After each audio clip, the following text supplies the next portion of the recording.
রাত পেরোলেই কোজাগরি লক্ষ্মী পূজা, তাই কাকা বলল বাড়িতে আলপনা দিয়ে দিতে।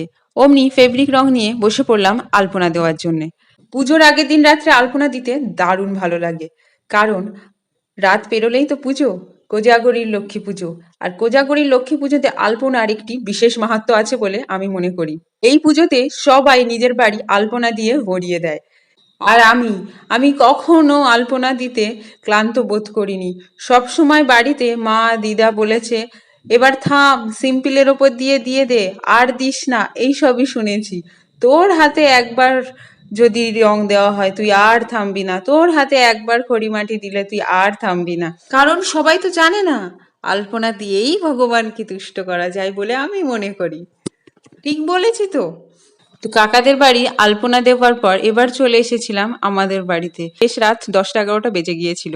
আমাদের বাড়িতে আলপনা দিয়ে শুয়ে পড়েছিলাম, কিন্তু সকালে উঠে দেখি বাইরে ইঁদুর সারা জায়গায় নিজের পায়ের ছাপ দিয়েছে। খুব সুন্দরভাবে প্রবেশ করেছে যে আমার বাড়িতে, সেটা বোঝাই যাচ্ছে। তাই আবার সমস্ত আলপনা মুছে পরিষ্কার করে সুন্দর করে আলপনা দিয়েছি এবং টেবিল ফ্যান লাগিয়ে দিয়েছি, যাতে আলপনা তাড়াতাড়ি শুকিয়ে যায়। তারপর লক্ষ্মী পূজার জন্য স্নান করে পুজোর আয়োজন মা করেছে বেশি, আমি ওই আলপনা দিতে দিতেই বেশি সময় লাগিয়েছি। ওই বললাম না, আমাকে সবাই বলে সিম্পলের ওপর দিয়ে দিয়ে দে, আর না আর না।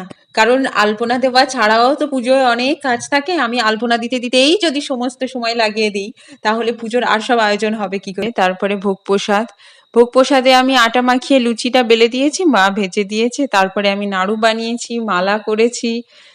আর মোটামুটি আর সব কিছুই আমাদের তৈরি হয়ে গিয়েছে, পুজোর আয়োজন কমপ্লিট। আর এদিকে আমার দেওয়া আলপনা শুকিয়ে সাদা হয়ে উঠেছে। সাদা হয়ে আলপনা জল জল করছে মায়ের পায়ের ছাপ। কোজাগরী লক্ষ্মী পুজো বলে কথা, মায়ের পায়ের সুন্দর সুন্দর ছাপ। এই কথাই তো বলে চলে যে কোজাগরী কে জাগরণ করে। কোজাগরী মানেই তো রাত্রি জাগরণ। মা আসেন রাত্রে সবার গৃহে।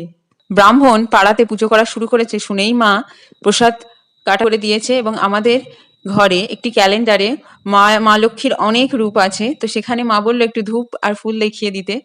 আমাদের এই ক্যালেন্ডারে সন্তান লক্ষ্মী, বিজয় লক্ষ্মী, ঐশ্বর্য লক্ষ্মী, গজলক্ষ্মী, আদি লক্ষ্মী, ধান্য লক্ষ্মী, বীর লক্ষ্মী ও ধনলক্ষ্মী আছে। মায়ের এতগুলো রূপকে ধূপ আর ফুল দেখিয়ে চলে গিয়েছিলাম গেটের কাছে। এবার ফুল দেখানোর পরে গেটের আলপনাটা শুকিয়েছে আর বাইক নিয়ে যাওয়ার জন্য একটু নষ্ট হয়ে গিয়েছে। তারপরে আলতা পরে নিয়েছি। তারপর ব্রাহ্মণ আসলে পুজোয় বসে পড়লাম আলতা পরে। তারপরে ব্রত কথা, লক্ষ্মীর পাঁচালি সবকিছু পড়ে প্রসাদ দিয়ে নিজে প্রসাদ খেয়ে পুজো সমাপ্ত হলো। সবাইকে কোজাগরী